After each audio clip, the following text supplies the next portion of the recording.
Beliau termasuk seorang bapak pendidikan Indonesia. Karena pada zaman dahulu, ya pada zaman Belanda itu, pendidikan kita ini dibagi ke dalam beberapa golongan. Ada golongan sekolah yang diciptakan oleh para bupati. Memang sekolah khusus dibuat untuk menciptakan para pejabat. Ada lagi sekolah khusus dokter muda Jawa, ya, yang dibuat oleh pemerintahan Belanda pada saat itu. Dan ada lagi sekolah rakyat. Nah, di mana sekolah rakyat ini yang diisi oleh rakyat-rakyat biasa, di mana rakyat-rakyat ini hanya diberi pembelajaran seadanya saja, hanya bisa baca, tulis, dan berhitung. Itu pun mereka gunakan untuk memenuhi kebutuhan mereka dalam bidang perdagangan.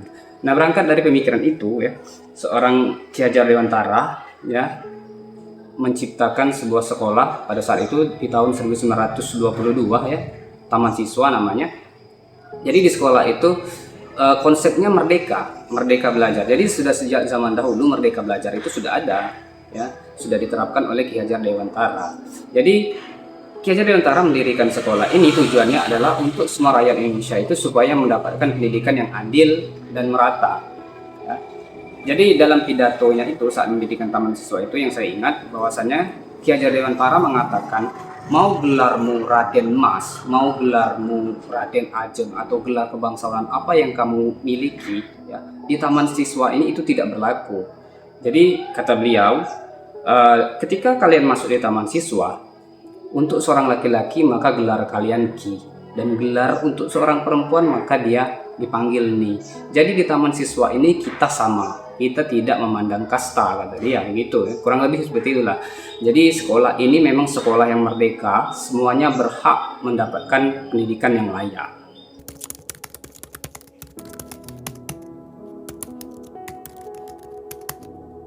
Untuk pengajaran dan pendidikan itu sebenarnya sesuatu yang berbeda. Ya, tapi meskipun berbeda, keduanya ini adalah sesuatu yang saling berhubungan, yang saling berdekatan, yang tidak bisa dipisahkan. Di mana ada pengajaran, maka di sana dibutuhkan pendidikan. Di sana mana ada pendidikan, di sana juga dibutuhkan pengajaran. Jadi walaupun berbeda secara pengertian, keduanya ini adalah sesuatu yang saling berhubungan. Jadi kalau kita artikan, ya, pengajaran itu adalah salah satu proses, ya, transfer ilmu yang dilakukan oleh seorang guru kepada siswa atau siapa saja yang bisa melakukan proses transfer ilmu, ya, yang tujuannya untuk memperkaya pengetahuan seorang anak, ya, supaya dia menjadi orang yang memiliki pengetahuan yang luas. Gitu kalau menurut saya tentang dari pengetahuan. Lalu bagaimana dengan pendidikan? Pendidikan ini adalah sesuatu yang lebih kompleks lagi daripada pengetahuan. Jadi dalam proses pendidikan itu tidak hanya sekedar transfer ilmu. Jadi dalam pendidikan itu ada yang namanya proses menuntun, ya, menuntun laku seorang anak, menuntun potensi seorang anak agar dia menjadi lebih berkembang. Tidak hanya itu saja, jadi termasuk juga budi pekerti yang dituntun di sana. Tujuan apa, ya? Supaya anak ini bisa menjadi makhluk yang utuh baik secara individu maupun ke masyarakat. Dalam pemikirannya KHD itu sudah sangat luar biasa kalau saya berpikir. Jadi pemikiran itu sudah pemikiran yang lintas generasi. Jadi di tahun 1922 itu seorang Ki Hajar Dewantara ini sudah berpikir bahwasannya pendidikan ini setiap zamannya akan berubah. Makanya dalam pendidikan itu dia menerapkan yang ada namanya kodrat alam dan kodrat zaman. Itu yang tidak bisa dipisahkan dalam sistem pendidikan.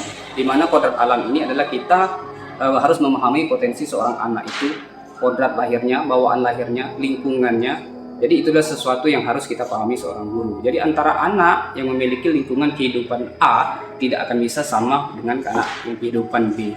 Jadi kita harus memahami itu. Lalu bagaimana dengan kodrat zaman? Nah, di sini yang poin yang paling penting. Jadi kita sebagai seorang guru itu harus bersikap dinamis. Karena kenapa? Zaman ini berubah. Zaman ini terus berputar. Kita tidak bisa menyamakan antara zaman kita dahulu dengan zaman yang sekarang.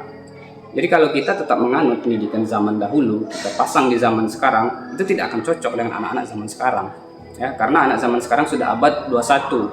Jadi kita guru harus belajar mengikuti perkembangan zaman, belajar mengikuti perubahan, supaya tujuannya, ya, anak-anak yang kita ajar ini nanti, ya, bisa mengikuti perkembangan zamannya, tidak menjadi anak-anak yang tertinggal.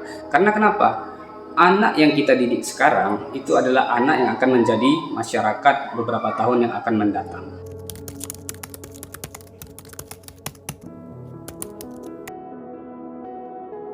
Sebelumnya saya terlalu percaya bahwasannya seorang anak itu akan berhasil jika dia memiliki nilai yang tinggi, ya, tuntas dalam belajarnya, memiliki pengetahuan yang luas dalam satu bidang pendidikan, dan juga dia akan berhasil apabila dia disiplin dan dididik dengan keras. Gitu. Karena saya termasuk orang yang hidup di zaman generasi pendidikan baby boomers, ya, generasi 80-an, ya, bertransformasi ke pendidikan era milenial. Jadi saya di tengah-tengah antara baby boomers dan milenial, ya. Jadi itu ada yang namanya disebut itu generasi senial, ya. Nah, saya termasuk generasi senial. Jadi saya bisa mengadopsi dari pendidikan sistem generasi milenial, bisa juga baby boomers, ya. Nah, jadi meskipun saya sudah mengikuti yang namanya pendidikan zaman milenial, yaitu saya yakin bahwasannya anak itu punya potensi untuk berkembang masing-masing. Saya meyakini bahwa anak itu punya potensi untuk maju dengan pemikirannya, dan saya juga yakin bahwasannya anak itu memiliki kepandaian dia masing-masing. Hanya saja, ya, saya masih terjebak dalam baby boomers ini. Saya juga masih meyakini bahwasannya untuk mengembangkan potensi anak ini harus dididik dengan keras, ya. Harus mendapatkan nilai yang terbaik, harus tuntas dulu kriteria pembelajaran yang kita harapkan, harus mengikuti aturan kita.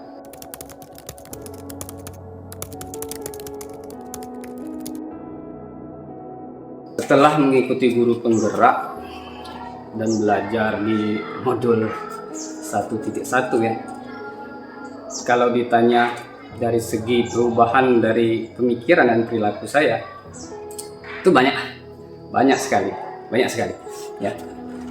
Jadi kalau kita kaitkan dengan konsep Triloka dari Ki Hajar Dewantara itu, ya, perubahan yang saya alami dalam diri saya, yang pertama, ingerso sing tulodo. Jadi ketika di depan menjadi panutan, ya, ketika di depan menjadi panutan. Jadi apa perubahan yang terjadi pada diri saya? Dahulu sebelum saya belajar modul 1.1, sebelum saya mengenal yang namanya filosofi Ki Hajar Dewantara, saya mungkin belum bisa menjadi seorang guru yang menjadi panutan untuk anak-anak. Karena kenapa? Saya masih sering datang terlambat, masih sering meninggalkan kelas, ya, dan juga tidak terlalu mendengarkan keluhan anak-anak. Jadi orangnya kurang empati terhadap peserta didik. Itu. Setelah belajar modul 1.1 ini, ya, saya memahami bahwasannya banyak sekali dosa saya sebagai seorang pendidik terhadap anak-anak didik saya. Apalagi kita kaitkan dengan ingir sosung tulodo itu, kita menjadi teladan. Saya belum bisa menjadi teladan anak-anak. Makanya setelah belajar modul 1.1 ini, saya belajar mengubah pola perilaku saya. Yang saya sering terlambat, saya coba untuk datang lebih cepat. Yang awalnya saya sering meninggalkan jam pelajaran, saya lebih rajin lagi. Karena bagaimana kita menuntut seorang anak itu untuk rajin sekolah kalau kita sendiri jarang masuk dan sering meninggalkan jam pelajaran. Itu yang pertama. Terus yang kedua, ing madia mangun karso, ketika di tengah memberikan semangat. Saya merasa dahulunya untuk memberikan kesemangat kepada anak-anak ini belum ada dalam diri saya. Jadi sifatnya lebih monoton. Belajarnya ya lurus-lurus aja, gitu-gitu aja. Tapi setelah belajar modul 1.1 ini, saya berpikir bahwasannya semangat itu penting kita tanamkan kepada anak-anak. Tapi semangat itu dari mana? Dari diri kita dulu. Kalau kita merubah perilaku kita menjadi guru yang bersemangat, maka anak-anak ketika melihat kita bersemangat, datang dengan muka senyum, ceria, bahagia, anak-anak pun akan ikut bahagia. Maka pembelajaran itu akan lebih enak kita laksanakan. Berbeda halnya dengan ketika kita datang dengan muka tidak semangat, membawa sejuta permasalahan di rumah kita bawa ke sekolah. Ya, bagaimana anak-anak itu mau mood belajarnya kalau kita sendiri saja tidak menunjukkan semangat kita. Jadi saya mulai merubah pola perilaku saya. Saya setidaknya menjadi seorang guru yang lebih bersemangat, ya.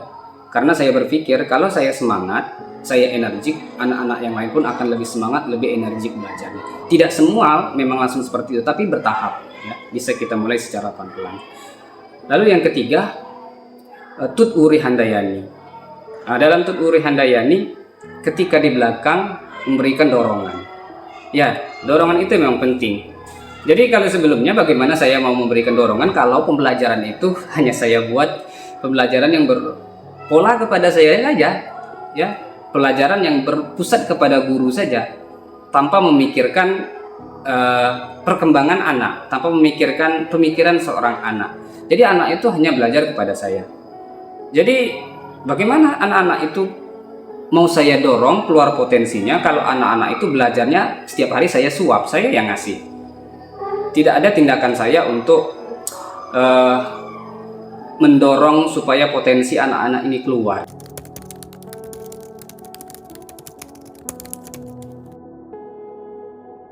Tindakan yang dapat saya lakukan dalam waktu dekat ini ya, untuk bagaimana supaya proses pembelajaran saya itu memang menganut sistem konsep dari Ki Hajar Dewantara. Yang pertama, mungkin saya akan membuat, bukan mungkin nih, memang harus membuat strategi pembelajaran yang berpusat kepada anak. Strategi pembelajaran yang memang memberikan ruang kepada anak-anak itu untuk lebih berkembang, lebih membuka potensi mereka. Jadi perlu menciptakan pembelajaran yang seperti ini. Yang kedua, ya, mungkin saya tidak perlu terlalu menuntut anak untuk mendapatkan nilai yang terbaik, ya, atau menyelesaikan pendidikan itu dengan kriteria ketuntasan. Karena kalau berdasarkan konsep KHD, setiap anak itu pandai sesuai dengan bidangnya. Hanya saja kita belum menemukan strategi yang tepat untuk mengembangkan bakat anak-anak ini. Saya sebagai seorang guru, ya, untuk kedepannya memang harus membuatkan sebuah sistem pembelajaran yang berpihak kepada anak.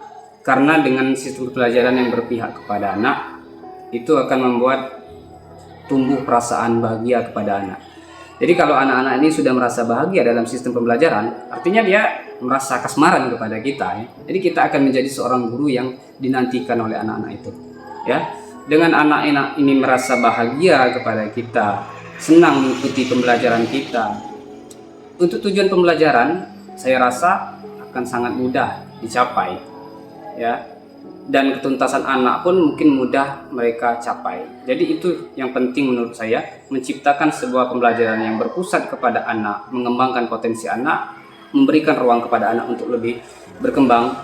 Dan yang keduanya, menciptakan pembelajaran yang menyenangkan.